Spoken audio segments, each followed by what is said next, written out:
you understand from your background how technology could be applied and to help businesses out or help find opportunities. And that example is how to connect the two together. But that's not everybody. Yeah.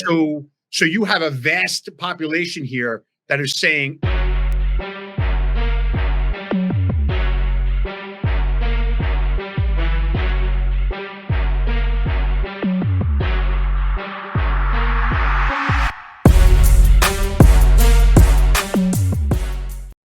Welcome to another episode of Entrepreneurship Exposed, hosted by me, none other than Beez, where we talk about everything related to entrepreneurship, but with a twist of business acquisitions.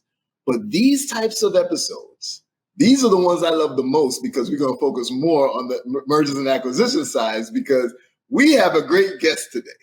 I'm so excited for this. Welcome, Mr. Kurt Stein. How are you today, sir? Doing fantastic, Beez. Thanks for having me. Awesome. It's a pleasure having you on here because once I learned more about you, and then once I saw that the space that you're in, I was like, oh, we're just gonna nerd out right now and have some fun. So I'm really excited for this one. But tell the audience a little bit more about yourself and how you came into this space, and what led you to where you are now. How long do you want me to go? As in depth as you like. All right. So I know I'll go through this. I try to keep it a little short and sweet. I mean, it's funny. You talk about entrepreneurship, and I've commented a lot on LinkedIn to people. It's never a straight line. Oh, I don't know of anybody that said like, I want to do this and I'm going to end up here without something in the middle, right? Something happened, took them off track. I mean, there might be some that said, I want to be a doctor, and they became a doctor and everything was great. But I say that because I was not a tech geek when I was a kid. I was not a Star Trek, I can't wait to be in the future kind of guy. That was me. Oh yeah. When I was a kid, I couldn't wait to watch martial arts in the morning on Saturdays, right? Oh, okay. That's what I wanted to do. I mean, look, I was always curious. My parents joked around a lot about the fact that I would ask the question why all the time. And you'd always say why. And as I get older, they made fun of me for it, but it's actually stayed with me throughout my life. To this day, I'll question why. And it's not from a child standpoint where the why just keeps going. Now it's a why I want to understand things. So at least from that perspective, my background's always been, I want to understand something and I don't want to just take things for face value. Just give me the reasoning for why things are the way they are.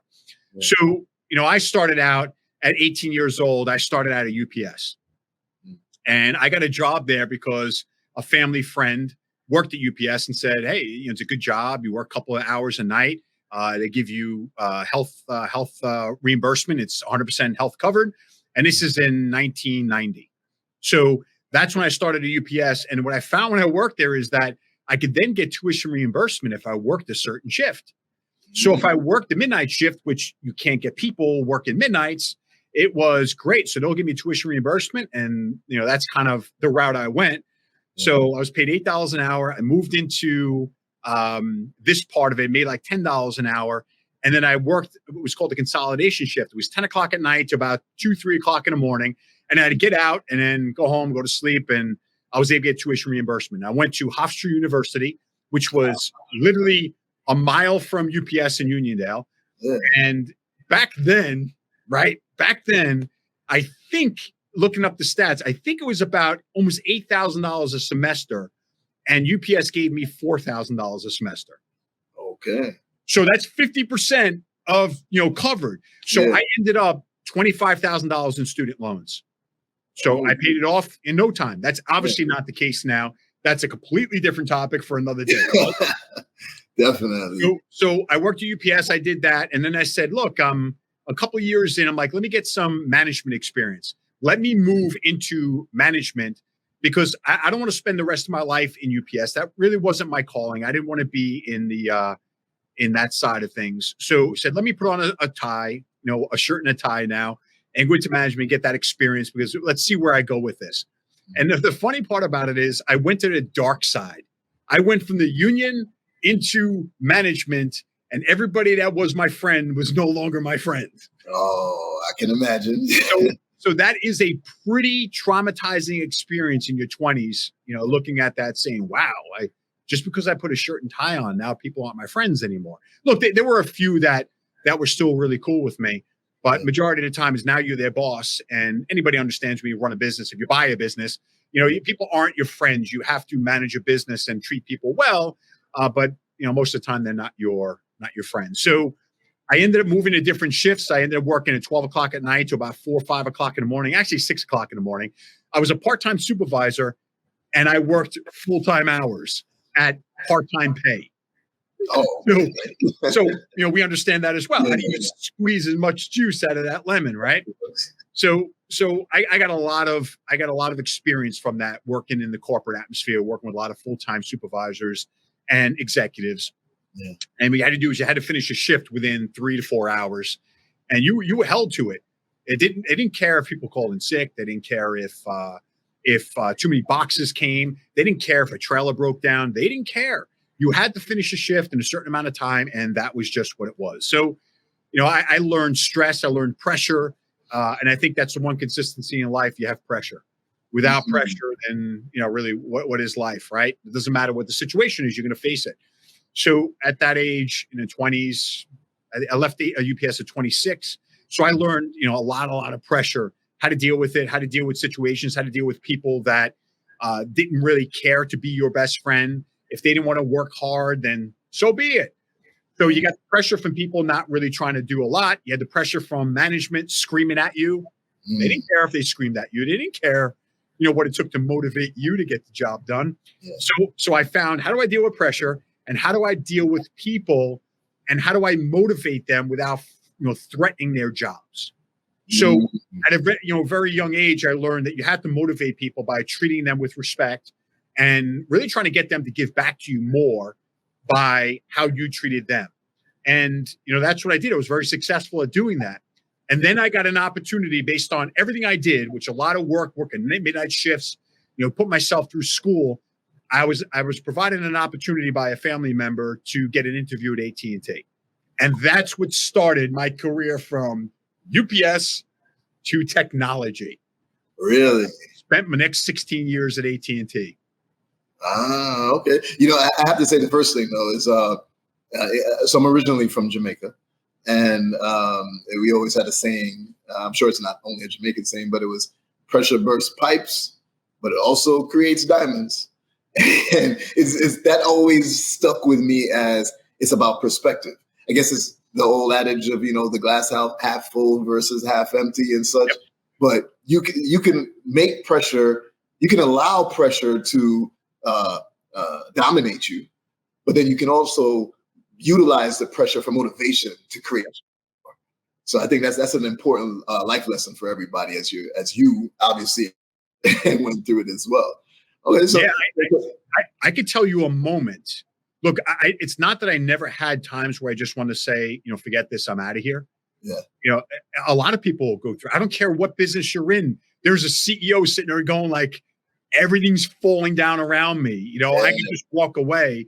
But you have, an innate ability or just that intestinal fortitude to say that I can't stop. And I remember there was a point in time when people weren't working hard, boxes were falling all over the place.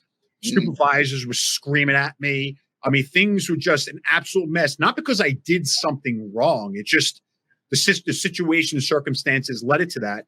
And I remember standing at a trailer door of a big 18-wheeler truck saying, I could just walk out of here right now. I could just quit. I'm young. Who cares? I'll just quit. It doesn't matter. And then the next thought went to my mind saying, nah, man, you can do this.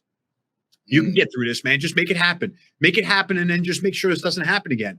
And to me, that was a turning point for me in my life. That moment, I said to myself, I can quit right now, and I didn't. And I kept through with it, and I finished the job, and I never ran into a situation like that ever again. All right, guys, before we get into the full episode of Entrepreneurship Exposed, I just want to take a moment to thank you all for supporting this channel. This channel means so much to me. You all mean so much to me because this information is the type of things that I wish that I knew when I was like 17 years old, right? We're talking about wealth creation strategies, not plays. Never talking about, hey, we could run this quick play to make some quick money. This is all about sustainable strategies that won't go anywhere. Whatever else you may be doing, this information will supplement it and help you take it to a whole nother level. So what I would love to ask each and every one of you is if you could like, comment, subscribe, turn on the notification bell, do all of that for me. It supports the channel, it helps us to grow, helps us to get this information out to more people so that we could change more lives. So thank you again for supporting. Make sure that whatever you see in here, whatever you learn in here, that you go and execute on it. And then drop a comment and let me know how it went out for you. Hopefully I'll even see you in the BBI where I teach how to acquire businesses and everything about entrepreneurship. Let's go. I love all of this. I love your story. I love how, everything, your journey in essence. But then what got you from that, because you were in tech, you started getting into tech and AT&T, but then what got you into the M&A side of it? Or did the AI come first, really? Yeah, look, it's on the AI side and helping businesses out on that side. So it's you don't have to be in it itself. It's you're assisting and helping companies in order to work with the technology itself. Definitely. So I mean, you take that whole career of AT&T being in front of huge companies and supporting them and what they're looking to do and how they're looking to grow and applying technology to it. That's when I opened my first business in doing that itself. And then from there, 9 years later, I saw that consulting was really the way to help customers out because all of them had needs and they needed more refreshers on how to actually implement this technology into their business. And what happened was I was really in digital transformation.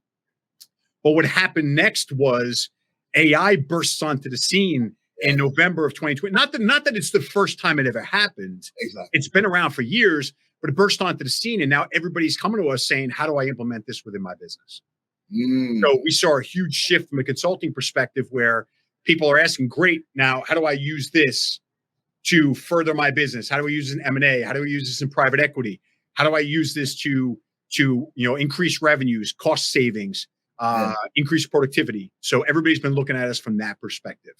Understood. And, my background when I was in corporate America, I did a lot of process improvement, right? I'm a black belt, Lean Six Sigma black belt, CISSP, ITIL expert, all of those things around process improvement, small step incremental improvements and removing waste, etc. Now, with artificial intelligence, it kind of took things to a whole nother level, right? It's now we could do so much more with it. There's a young adult. His name is, I may butcher this, Shinsaku Sagami, I think. He is the youngest billionaire in Japan. He is 32, and he founded M&A Research, I think is the name of his company, and it's an AI-based platform in order to connect the aging baby boomers who don't have succession plans in their business to the buyers like me, right? Because they have nothing. They're all trying to retire this decade and trying to they're aging out of their business, but there's no one to take over. And then you got people like me who understand how to acquire a business, and then we're walking into cash flow. What do you think about that, using the platform just to connect the people? And what other uses do you see with AI in the M&A space? Yeah. So the interesting part is that, look, it's a broad topic, right? Mm-hmm. You said it right immediately. You laser focused on it. Is you understand from your background how technology could be applied and to help businesses out or help find opportunities. And that example is how to connect the two together. But that's not everybody. Yeah. So you have a vast population here that is saying, I know of it, but how do I use it? Or I know of it, but I'm scared of it. And I'm going to keep doing things the way I want to do it today until I'm forced into doing it. And I'm sure I go through these conversations about the internet. So when I started AT&T in 98, the internet was big in 96, 97, but AT&T did a huge shift toward the data side when I started in 98. That's when they shifted their entire business from purely making phone calls, long distance, which was a cash cow, into data services side. And a lot of companies were not jumping on the bandwagon, so to speak, right? Using that term, which is not really, it's not a great term. Yeah. It's like people weren't embracing that technology is probably a better way to say it. They weren't getting email addresses. They weren't getting websites. We don't need that. We don't need that. We don't need this. We'll wait and see what's going to happen. Well, fast forward 25 years to say you don't have an email address or a website. People are like, who are you? What planet are you from? You have to do it. So, the correlation is there's something that people weren't really aware of. They eventually saw the power of it. And now how many billionaires were created because of the internet? How many businesses? How many connections? Social media has changed things. And now you take it from an AI perspective. You have the folks that say, I can use this in order to find businesses that I want to buy, to find markets that I should look at. You have Blackstone now. One of the guys at Blackstone was talking about how we want to look at, find companies that are going to be disrupted by AI so we don't invest in them. Ooh. And find companies that are going to be disrupted by AI so we can invest in them. Right? Improving the investment strategies. Yes. So now we have a different conversation here. We have AI bursting onto the scene. People are still trying to look at how is it going to help my business? Can I work with it? Is it a fad? Is it really going to work? Is it going to have some missteps? And then you have other companies out there in private equity saying, wait a minute, hold on a second. If this is going to be as good as it is, how do we not make investments that are going to hurt us? Mm-hmm. So now how do we find those businesses that are going to be disrupted? There we go. I love that. Be disruptive. Be disruptive. Right? Yeah. So if you look at, if you look at laundromats and stuff like that, I mean, I don't really see how AI is going to disrupt that business model. Yeah. It could help, with cost savings and help you find things. But I mean, there's certain businesses that may not be impacted now. But now what about the businesses that can be? And if you look at a lot of different things from an M&A perspective, I mean, I don't know how much time it's going to take before risk analysis and things like that become one of the larger models. But I don't see people being displaced at large amounts right now. Yeah. I think the people that understand that AI is here and start learning about all the benefits of AI and how to work with AI and how to integrate AI are going to be the ones that are going to watch businesses propel. They're going to be in the M&A space, finding the diamonds, finding the unicorns. They're going to be finding the cash cows, and they're going to find ways to do things better, quicker, and faster, while their competitors are going to be disrupted by them because they're doing it much better. So that's a really long answer to a very direct question, because I think we're going to find over the next couple of years, you're going to have the answer to your question, because people are going to come out like that company. There are going to be other M&A companies that are going to say, hey, I'm going to implement it.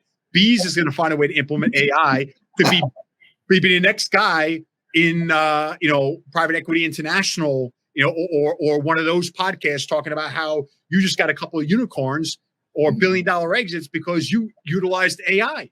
Yes. And in multiple aspects of the process, right? So obviously Shisaku Sagami, he's doing it on connecting you to find the businesses.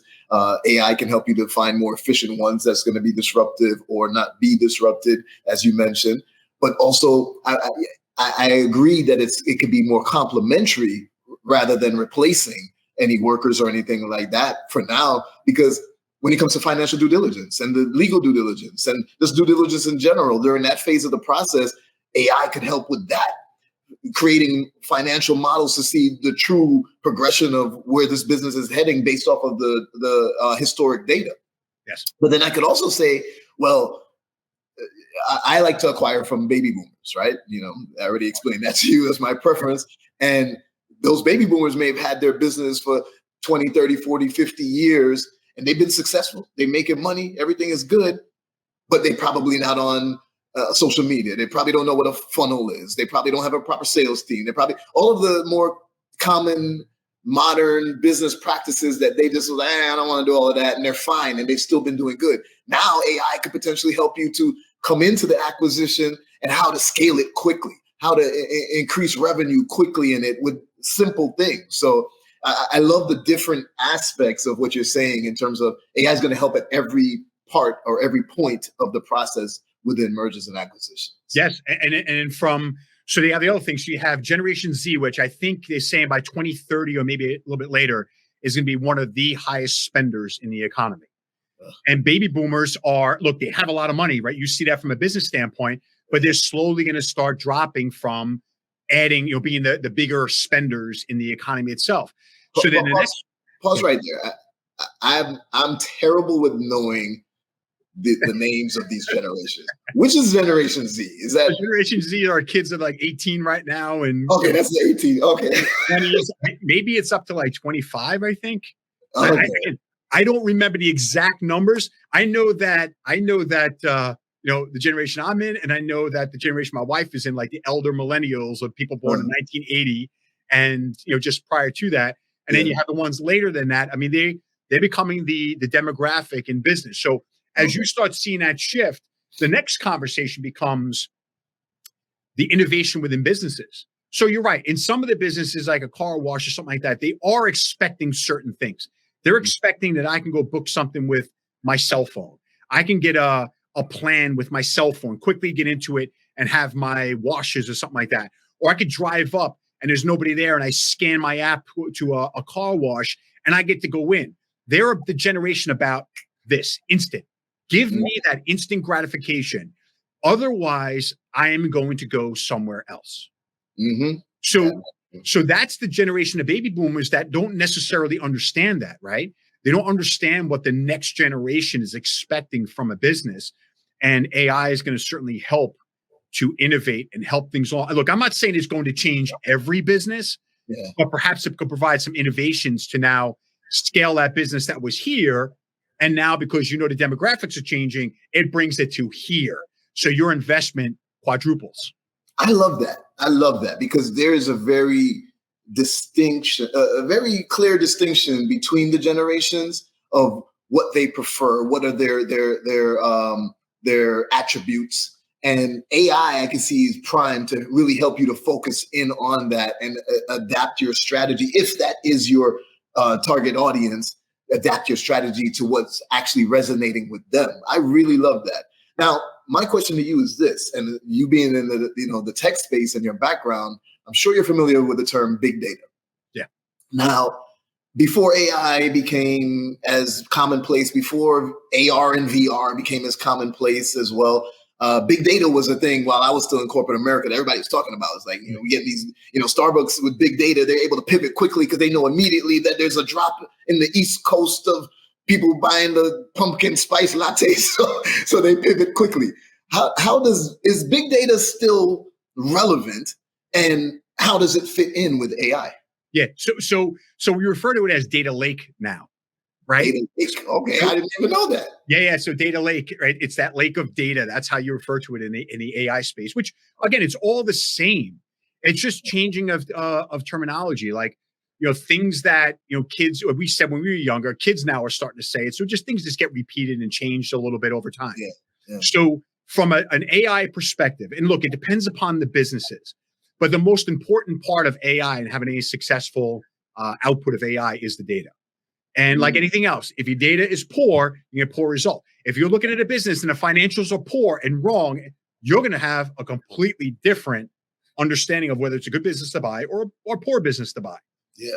So that data is extremely important. So from an AI perspective, the first thing we look at is the data lake. Where is your data? Where are you getting it from? And what does it look like? Is it structured? Is it unstructured? Right? So think of it like an Excel spreadsheet. If you just threw every number about a business onto a spreadsheet and had no rows and no columns, nobody understand what it means. No context. But once you label it and give it structure, then you can understand what it is. So that big data is the data lake. And then the next part of it is, well, what's your AI strategy? What do you want to do? What's your problem statement? What's your use case, right? So again, that's goes back to the things you worked on. What is it you're trying to change? What do you want to do in your world? So from an AI perspective, if you say, look, go back to your comment, I want to understand customer sentiments. I want to understand who's buying what, when, where, and how. And then how can I put it into a model and how can I increase my revenues? Or how can I cut my costs where I'm not losing so much money? So we've worked on things like taking a retail business, a food business, and offering coupons out to people that only came in and bought a drink. How do you get to upsell them versus people that came in and bought more than a drink? Well, then if you offer coupons, do you increase the ROI, right? If you don't give them the coupons, do they continue to buy that way? Yeah. What's the outcome, right? And you build a model based on that, if that's what the strategy is. And then you test the model with test sets, and then you tune it, and you keep checking to see what the results are. And then you offer coupons out now to both parties. If I give to people who only buy a drink, and I give it out to people that just buy a drink and food, can I increase both of them?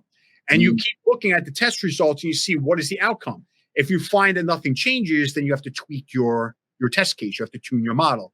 And eventually, when you feel the data that you've given to it, and it's making sense, then you release that model out. And then you keep testing and tuning the model over time. You can't just walk away from it. It's not that set it and forget it type of technology. Yeah. You have to keep looking at it. So in that instance, they grew revenues $1 million a year by offering that out. And it takes time to keep testing and tuning and seeing what the results are. Now, you could do the same thing with data from an M&A perspective. Maybe you want to pull in data from what's the market look like? Yeah. What is the market saying? What are the interest rates saying? What is the buying sentiment saying? What's the consumer price index? What are the what are the results from employment, unemployment, et cetera?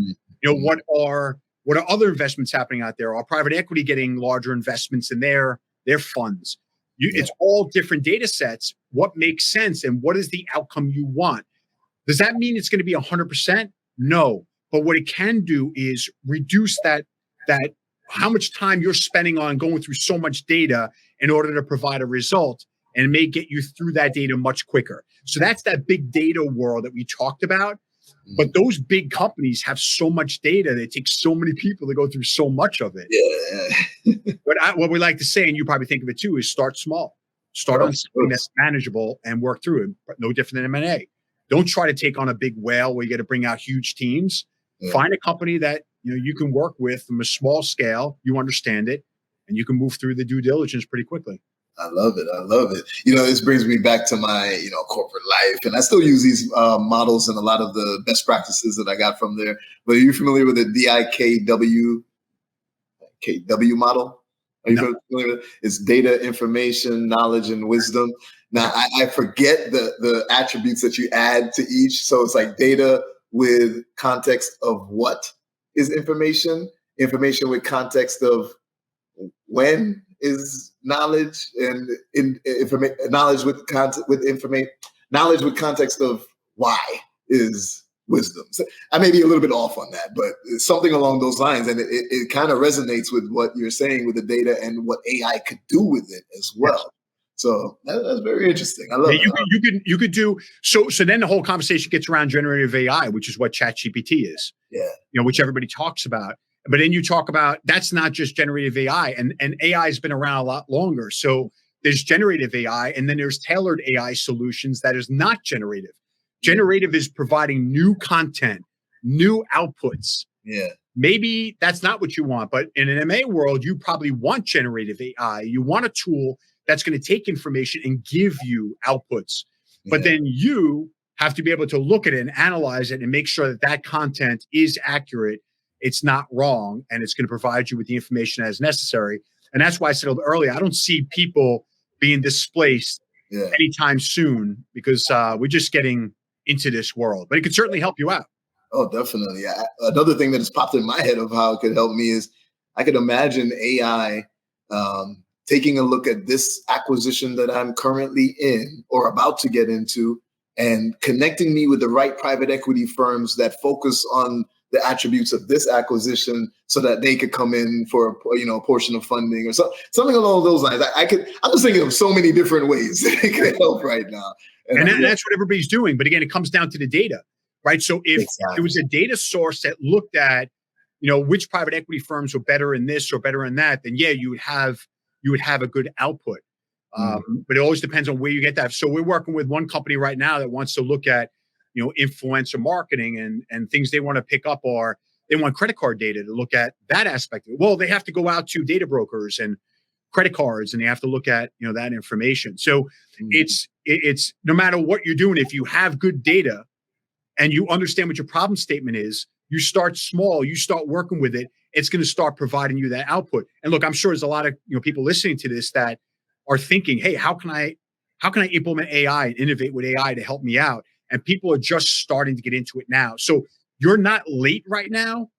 Whatever you come and think of, it's new. You're ahead of things right now. You're not you're not like 7 weeks or 10 years behind. You're right in the middle of it, and you can really start innovating and become a leader.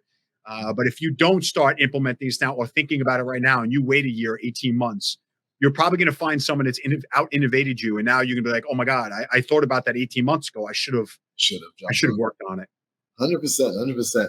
I think it's time that we got to pop this whole conversation of artificial intelligence and M&A. It's time for us to go into the pros, the opportunities, and most importantly, the problems, things that we got to look out for. So what would you say are the pros of AI? And we kind of been touching on them already, but What do you say is the pros, the main pros of AI, especially in the mergers and acquisition space? So the ability to take a tremendous amount of information and to correlate that and provide you with an output in a very quick time frame is the pro. Definitely. But I mean, you could throw. I've heard that you could put teams out there that are looking at financial information, depending on how big it is, and by the time you get all the information, it's 30 days out. The information you got is already old. Yeah. Right? So that would be a problem, right? So certainly that's a pro from an M&A perspective. It's how to correlate so much information at a very quick time frame. Definitely.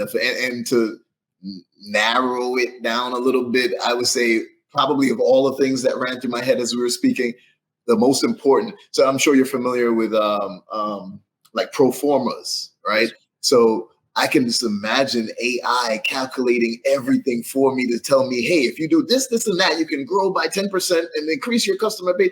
Like those models, those financial forecasting models, those will be so amazing with AI crunching so much information. Yeah, and by the way, that's not my opinion. You have, if you look at the releases out there, Ernst & Young, PwC, Accenture,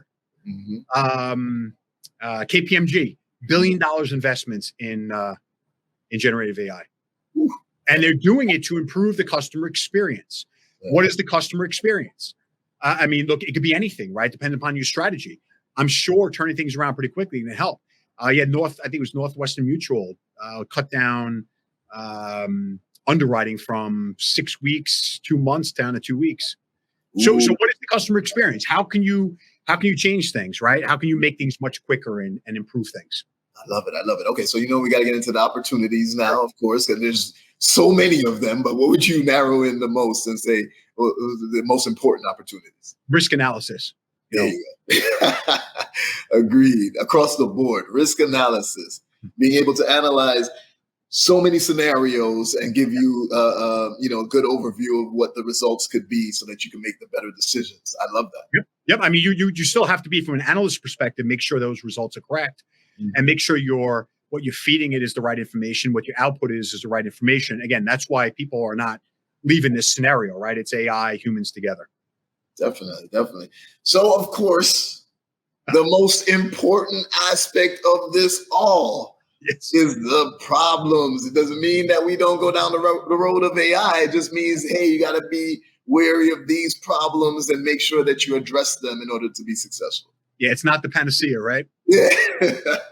It's like anything else. There's problems. You have a knife. You use it to cut meat. You could actually stab yourself, right? So it's so from an AI perspective, yes, there are problems. So let's not kid ourselves. Everybody should be aware of Elon Musk and a bunch of other leaders in the field signing letters saying, let's pause, AI for 6 months because, it's going to get too far out in front of us. And if we lose track of this can get beyond our capabilities. And what they're referring to is AGI. It's artificial general intelligence, which is Terminator, which is Skynet, right?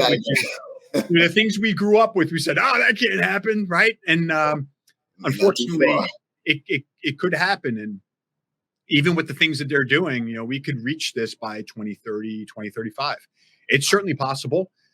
You have to be very, leery of it, and hopefully government stays out in front of this.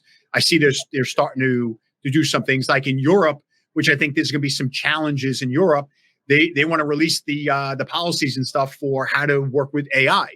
And some of the pushback from businesses in Europe are, yeah, but if you do this, it can make us uncompetitive when it comes to advancements in AI, when it comes to business, because you're going to put the handcuffs on us. So you have that taking place right now from a Europe perspective. That doesn't mean I don't agree with certain rule sets they're putting in place, but I also can understand from a business perspective why they would be concerned, because then Europe won't be the leading area of AI. You'll have the US, you'll have China leading what happens from an innovation standpoint. So there's that aspect. The second aspect is poor results, right? So you can go to ChatGPT right now, 4.0, and you can go put in there. I saw somebody post it. One of my mentors posted looking at a business and looking at 30% return over this many years. What would it look like? And the results were wrong. They were wrong. So the first concept is going to be, well, if it's wrong right now with ChatGPT 4.0, if I work with this in my business, it's going to be a failure. It's not going to work for me. Well, I mean, that's not the case, because there's a lot of companies that are working with generative AI, but they're bringing it into their business like an API, and they're working with their data sets and they're testing it and making sure that the results are correct. ChatGPT is a public generative AI using information from the web. And if you put, certain results in there, that doesn't mean that's all results. But problems wise, you do have to be aware that if the output is wrong and you base your output on that, it could be a problem. So I don't know if there's going to be a business that relies 100% on AI right now and has a failure and has a absolute disaster and goes out of business. I don't think that's going to happen right now. I think if somebody does that, like this market, M&A research, I'd be interested to find out what their results are right now, because that would be a test case. And those are the people that are on the bleeding edge, right? Of let's go all in. But companies that are aware that you have your privacy that can be exposed, you have your IP that can be exposed, you have your company information that can be exposed, HR information that can be exposed. Those are problems, and you need to be aware of governance, privacy, and risks when you're working with a generative AI tool. And even if you're tailoring your own AI tool, you have to be aware of these things. You have to be involving legal and HR and what is our policy, our governance policies around what information we feed the tool with. But I think if you're aware of all this, you could sidestep some of the problems. But let's not kid ourselves that there can be a lot of problems. You just have to be very aware of them. Oh, yes, 100%. And those are some really great ones that you mentioned. And, it's so true. What's the other term for the other type of AI? So I know there's the generative AI, which is more like able to create new solutions, as you mentioned. But the specialized AI, is that what it's called, where it's just a specific function? Yes. So you probably refer to it as just tailored AI, because you can use generative and make a tailored solution for your business. A business just doesn't want to do their own generative AI. So that's based off of large language models. Yeah. Like GPT has, I think they used a billion pieces of information in order to build that. That is tens or hundreds of millions of dollars they put into a large language model to have the result. Most businesses are not going to spend that money. They will work with a GPT. That's what Microsoft does. They're investors in OpenAI or Bloomberg GPT. They're working with those large language models in order to feed their business and get their business using that. But if there's a lot of different use cases with AI, you don't have to use generative in that sense. You could use APIs and build a little test case for yourself. You're not going to be in the hundreds of millions of dollars. That's specialized. Or the other examples I gave you, if you are a company that just wants to build fraud detection, that's not generative AI. You don't want AI to generate a new output and result of fraud. You want it to catch, you want it to look at data and analyze data and flag anomalies. There we go. You don't want it to tell you, oh, I'm going to give you new information about how somebody can create fraud.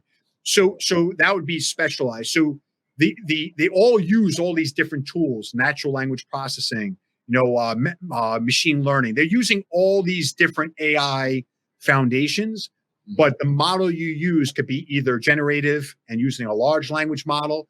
It could be very tailored to your business, or you can create your own model based on your own information that's proprietary to you, like some of the other examples I gave. Awesome. Now, of course, I'm always going to recommend people to acquire a business rather than start one from scratch, right?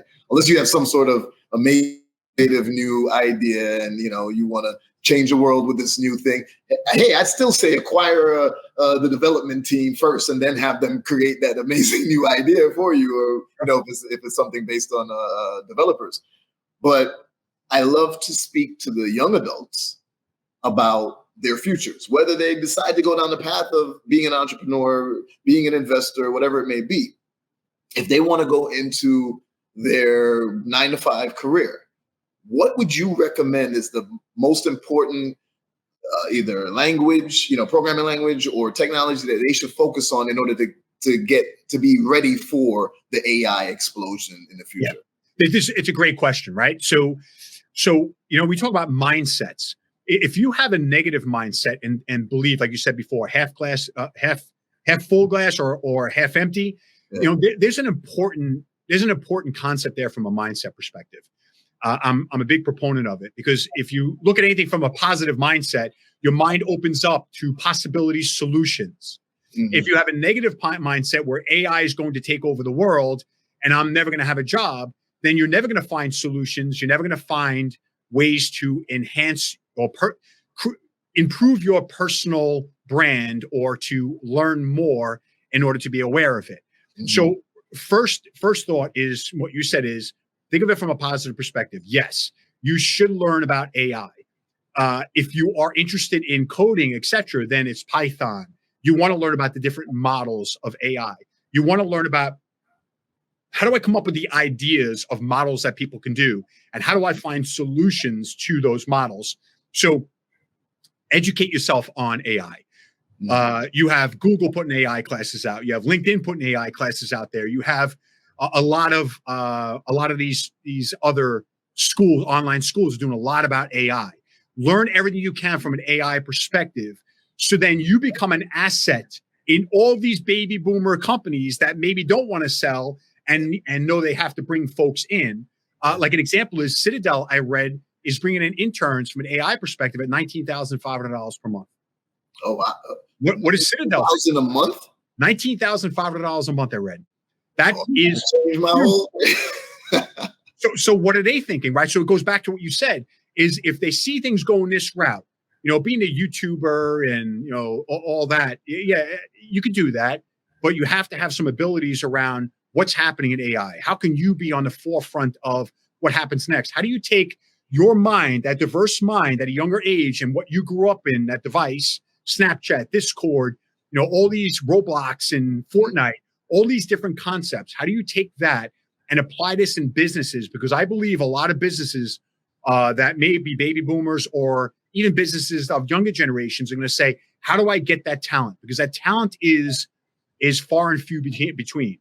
The talent of AI and data scientists, they're not enough of them out there. So people are going to look to, how do I bring you and your thought, your diversity in ideas into my business to help my business out?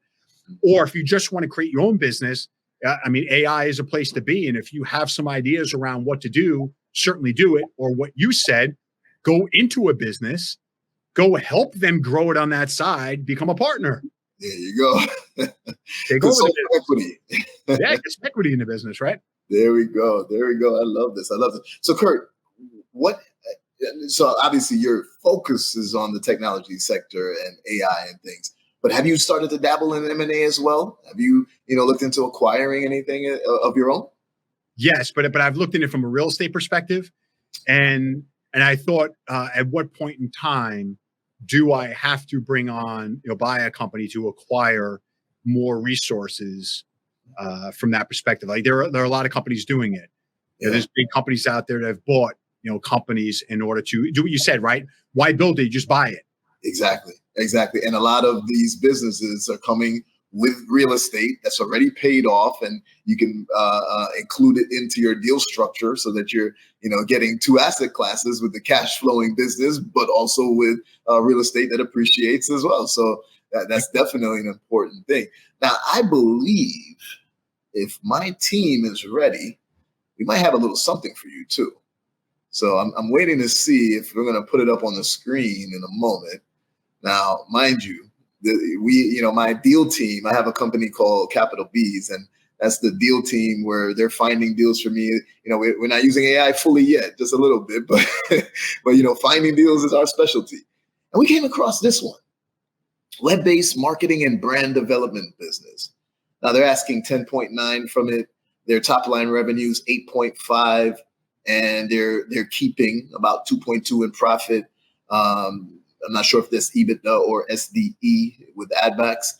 Comes with 706,000 in FF&E, furniture, fixtures, and equipment.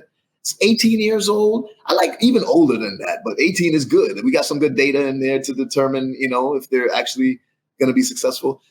Is this industry, interesting for you? Web-based marketing and brand development. This is the disrupting business from an AI perspective. Hey. So I might have found something for Kurt that he's interested in right now. I don't know. Yeah, this is the business that's either getting disrupted or better pivot pretty quickly from an AI perspective because they're going to be disrupted. Okay. So they will be disrupted because AI can help with that marketing and overall brand development. Yep. Interesting. So would you say disrupted, or also has the potential, if it integrates AI, to be disruptive? Yes. Yeah, they would have to. They would have to start pivoting pretty quickly. Okay. Because the folks that are working with generative AI right now, majority of them are content creators, etc. So people that are writing content, people are doing brand, people are doing marketing. They are being disrupted right now by generative AI. If you go into ChatGPT and start typing and give me a marketing campaign for, starting a new web-based business, it will spit it out for you. Mm. And what did it cost you? Either free version, nothing, or you pay for the pro version, $20 a month. $20 a month. Lay it out for you.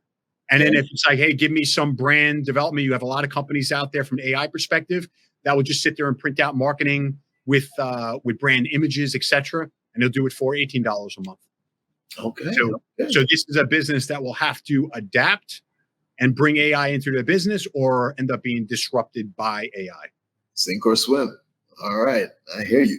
Now, we may have a second option. I'm going to see if the team puts it up, if we have a second one for you. But what I also want is for you to tell us what vertical integration or horizontal integration would be most appropriate for you, that you would be interested in if we could find that business for you. Well, it'd be in technology. So it'd be exactly what I'm doing. Because, like they say, once you don't stray too far from what you're doing, at least not now as I'm building this, is because then my from a real estate perspective, that's easy. Yeah. But from a business standpoint, it would be focusing on that aspect of it. Okay. Well, I guess we don't have the second one since the team didn't put it up. But what we're going to do is I'm going to have them look for things within that technology space. Now that I know more about you after this conversation, and we're just going to send it your way. We're just going to say, hey, we found this. If you're interested, feel free to go ahead and contact the broker, seller, etc., and handle it on your own. If you want to work with me to help you to take care of it, we will definitely be able to do so. We have that service under Capital Beez. Sounds great.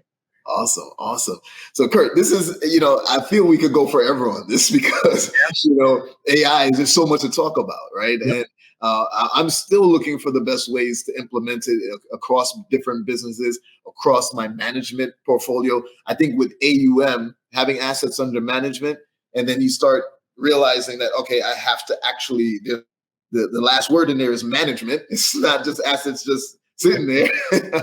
AUM and AI is something that I'm definitely going to look into as well to see how can that help to improve the management of my portfolio as well. Yeah, reach out to us. We'll give you some ideas, and if we want to help you out because it makes sense, we will. Awesome. I love it. So Kurt, tell the audience where's the best way to reach out to you so they can connect with you and tap into your services as well. Sure. Actually, on IG, it's Kurt R. Stein. I guess maybe I made a mistake there. You have to add an R to it. I think there's a lot of different Kurt Steins out there. I will add that for sure. I thought I was unique, right? And who knows? There's a lot of Kurt Steins. So yeah, you can reach me at dctstrategy.com, or you can email me at Kurt, Kurt, at dctstrategy.com, or you can find me on LinkedIn. It's Kurt R. Stein on LinkedIn. And I post a lot on there. So you can get in touch with me there. Awesome. And that's always the best place is LinkedIn. Yep. Get IG and all of those. But LinkedIn is where you're going to find a true professional that can actually help you to get the job done. So That's right. definitely reach out to Kurt on LinkedIn. And we'll edit that the image that says Kurt Stein and making sure it says Kurt R. Stein. All right, perfect. Well, Kurt, listen, this has been an awesome conversation. I think you've really enlightened not only me, but the audience on the power of AI and why we need to focus on it from now. And you gave me that new perspective. We started off the conversation talking about perspective, and now my perspective is, okay, always see what is going to be disrupted versus what can be disruptive. Yep. And then you could also use AI in every stage of the process for my area, which is mergers and acquisitions. So just start small. Start small. There we go. Start small. Thank you, Kurt. I appreciate you. This has been another great episode of Entrepreneurship Exposed, where we talk about everything related to entrepreneurship with a twist of business acquisitions. Although this episode was all about the business acquisitions with a twist of AI. But thank you, Kurt, for helping us to expose the world of artificial intelligence on M&A. Everybody in the audience, you guys already know what you're supposed to do. Like and subscribe to this channel on YouTube. Make sure you're subscribed on all podcast platforms. Listen to that audio while you're working out, while you're doing whatever you want to do. But you don't want to miss information and conversations like this. But more importantly, once you get it, is what do you do with it? Action is key. So, Kurt, thank you again, everybody. We'll see you on the next episode of Entrepreneurship Exposed. Let's go.